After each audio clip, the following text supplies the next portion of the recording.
타입 B가 배우자였다면 타입 C는 계약자와 수익자를 자녀 명의로 계약하는 방법입니다. 자녀 소득으로 내 종신보험을 가입하는 방법인데요. 사망보험금의 소유자를 배우자가 아닌 자녀로 설정하고자 할 때 사용합니다.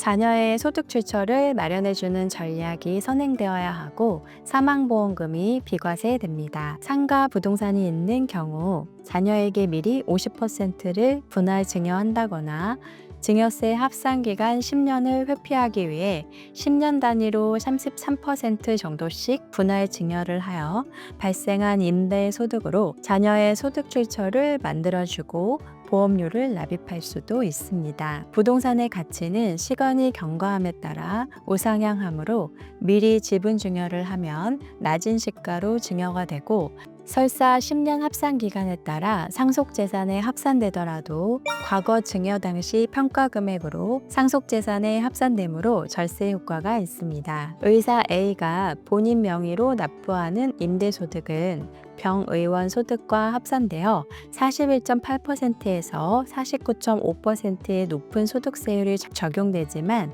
자녀에게 미리 지분 증여를 할 경우 자녀는 상대적으로 낮은 세율로 부동산 임대소득을 납부하므로 소득세 절세 효과도 있습니다. 의사 A의 건강보험료도 감소하는 것은 당연한 결과입니다.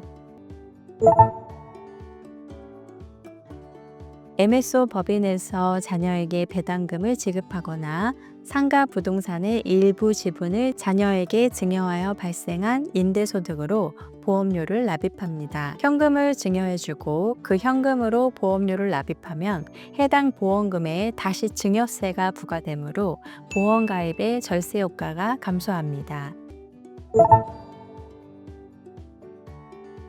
의사 A의 자녀가 2명 이상일 경우에는 각각 자녀를 보험 계약자로 보험을 가입하고 의사 A가 사망하면 자녀들은 각자 사망보험금을 지급받으며 상속세는 부과되지 않습니다.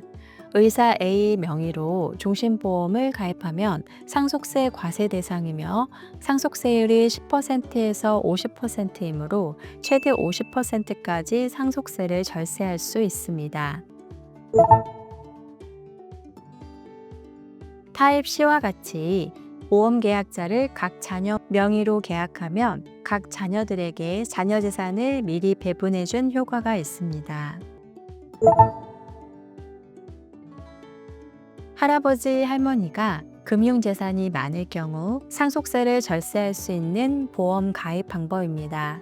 할아버지, 할머니는 나이가 많아 피보험자로 보험에 가입할 수 없고 손자녀에게 일정 금액을 상속해주고 싶을 때 피보험자를 해당 손자녀로 보험 가입을 합니다. 할아버지, 할머니가 사망하면 피보험자가 사망하지 않았으므로 사망보험금은 지급되지 않으며 해당 보험 계약이 손자녀에게 상속됩니다. 상속 시점의 해지 환급률로 평가되므로 저해지 종신보험에 가입하면 더 낮은 금액으로 보험 계약이 상속되므로 상속세를 절세할 수 있습니다. 종신보험은 만 15세 이상부터 가입이 가능합니다. 자녀가 고등학생이 되는 시기에 종신보험을 가입하면 의사 A를 피보험자로 설정할 때보다 훨씬 낮은 보험료로 보험에 가입할 수 있습니다. 보험의 특성상 피보험자의 나이가 어릴수록 동일 보험금 대비 납입 보험금은 낮아집니다. 납입 만기를 20년으로 설정하고 10년에서 15년 정도는 할아버지, 할머니가 납입을 해주고 상속이 이루어지면 보험 계약자는 자녀, 계약자, 피보험자, 수익자로 변경이 됩니다. 할아버지, 할머니의 상속 시 의사 A가 자녀분 상속세를 대납해 주어도 상속세는 연대 납세 의무가 있으므로 증여세가 발생하지 않습니다.